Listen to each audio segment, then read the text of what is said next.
So now that we've gone over some commands that we can use, some examples on how to use them, and some security concepts, let's go over one last concept that will really help you in your journey of learning Linux. And that is how to get help on certain commands, right? How to learn how to use them and how we can even do this through our Linux terminal itself. So yes, we can research how to use these, Google examples, and that's very helpful. But we also have a very powerful tool in our arsenal right here in our shell, and that's the Manpages. So earlier when we were installing Vagrant, right after we installed Vagrant, we did a -h, right, to get help on the utility of Vagrant.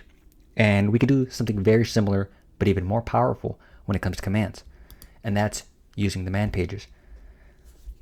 So we've used, for example, ls several times, right? But what if we didn't know how to use this command? How would we learn that right here in our terminal? Well, we can do something like man ls. What this is going to do is take us to the man page of the command. Let's go ahead and enter, and we can see it gives us a description on what the command does. It lists directory contents. So that gives us a pretty good idea of how we can use it. But it is more than that because it tells us all the options that we have, a -a, -b, and so forth, and explanations on what all these do. So we can start to read these and see what fits our use case, right? What do we want to do or have in our output when it comes to the ls command? So far, just to look at some examples, so far we've used the -a, we've used the -h as well, right here. So we could see what some of these other commands or some of these other options are as well, right? Which one of these do we might need to use, right?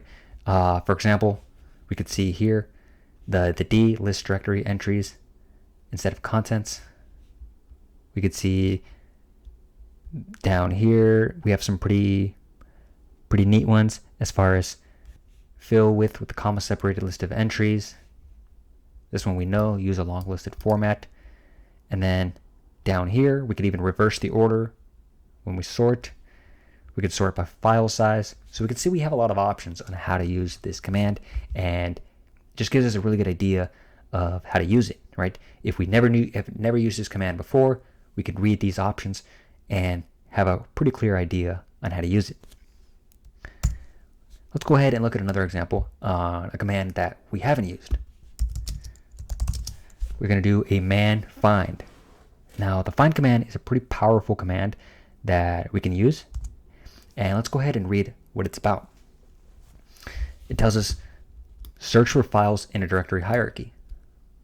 Okay, so we have it gives us an idea of what this command does, right? Searching for files in a directory. And here in the description itself, it tells us it searches the directory tree rooted at each given file, and it evaluates the given expression from left to right. If this sounds like a lot of jargon, right, we could reread this and start to think about what it does. It searches the directory tree. If we think of the directories and its structure as a tree, let's say we look at that etc log rotate d earlier, right? That's two directories in, etc and log rotate. So that's the tree for that directory structure. And find can search that and search every file within that directory tree given on the rules that we give it. So we can start to see, or might be able to start imagining what it can do. Now, we could read all of this output, which I do recommend when you're first learning a command. But what we could also do is use the search functionality of the Manpages.